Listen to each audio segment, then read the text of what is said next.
So guys, problema nyo rin ba yung amoy sa mga damit nyo, sa aparador?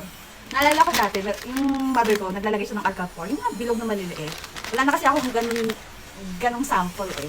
So ito guys, meron ako nakita dito sa TikTok na, ayun, nakakabango ng damit. So i-check ko to kung totoo nga ba nakakabango ng damit. So madalas nang natin ginawin, parang bilog na maliit. Alcohol yung tawag nila doon, hindi ko maalala eh.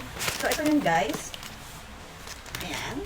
Sana mabibili sa TikTok. Pampabango ng damit sa aparador, sa cabinet, at kahit saan pa. So kung naghahanap kayo ng ganito guys, murang-mura na lang to. So i-open natin kung ano laman nito. So kung hindi ko ako makikita. Ito siya guys. Ayan. Looks So like ang gagawin nyo, diapers. so ang gagawin nyo dito guys, ilalagay nyo lang ito sa damitan nyo. Ayan, matatanggal naman And siya it looks isa-isa. like candy too. Mabango. Mabango siya. Smell. No, it's not for kids. Ayan. So guys, kung naghanap kayo ng pamalit dun sa Alcamfor, may